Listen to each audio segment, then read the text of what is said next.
मैं आपको एक बार एक व्यक्ति प्रभु यीशु मसीह के पास आया और उसने प्रभु से एक सवाल पूछा। देखते हैं वो जो सवाल है। उस व्यक्ति ने यीशु से क्या कहा, हे गुरु, व्यवस्था में कौन सी आज्ञा बड़ी है? व्यवस्था में इतनी सारी आज्ञाएं हैं, 613 आज्ञाएं हैं, उस व्यवस्था में कौन सी आज्ञा बड़ी है? उसने यानी प्रभु यीशु मसीह ने उससे कहा, तू परमेश्वर अपने प्रभु से अपने सारे मन और अपने सारे प्राण और अपनी सारी बुद्धि के साथ क्या कर? प्रेम रख। प्रभु यीशु मसीह इस व्यक्ति को बता रहा है कि व्यवस्था का, इन आज्ञाओं का सार क्या है। सबसे ज्यादा परमेश्वर आपसे क्या चाहता है? आपसे भक्ति नहीं चाहता, आपसे दान नहीं चाहता, आप ये नहीं चाहता कि आप जब तब करो। सबसे बड़ी आज्ञा यह है कि आप उससे क्या करो? प्रेम करो। हल्के हल्के हम कहीं जाएंगे, मैं चाहता हूं ध्यान धरकर इस बात को समझे। क्या करें? क्या है सबसे बड़ी आज्ञा कि हम क्या करें? परमेश्वर से प्रेम रखें। बड़ी और मुख्य आज्ञा तो यही है, और उसी के समान यह दूसरी भी है कि तू अपने पड़ोसी से अपने समान प्रेम रख। ये ही दो आज्ञाएं सारी व्यवस्था और भविष्यद्वक्ताओं का आधार है।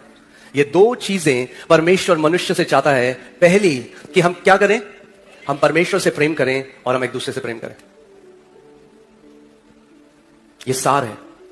जो 10 आज्ञाएं भी अगर आप देखेंगे तो वो जो 10 आज्ञाएं हैं उसमें जो पहली 4 आज्ञाएं हैं वो आपके प्रेम को प्रकट करती हैं परमेश्वर के लिए, और जो बाकी 6 हैं वो प्रकट करती हैं आपका प्रेम औरों के लिए।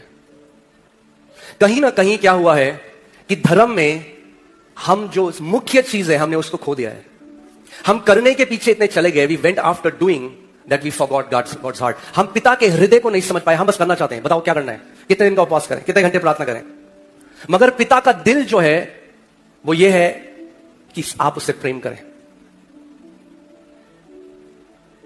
क्योंकि अगर आप उससे प्रेम करने लग गए तो किसी को आपको बोलना नहीं पड़ेगा प्रार्थना करो। क्योंकि अगर आप उससे प्रेम करने लग गए तो किसी को आपको बोलना नहीं पड़ेगा कि यीशु के बारे में बताओ, क्योंकि दिल की बहुतायत से मुंह से निकलता है। क्योंकि अगर आप परमेश्वर से प्रेम करने लगे तो खुद ब खुद आपके पांव उसकी सेवा करने को भागेंगे।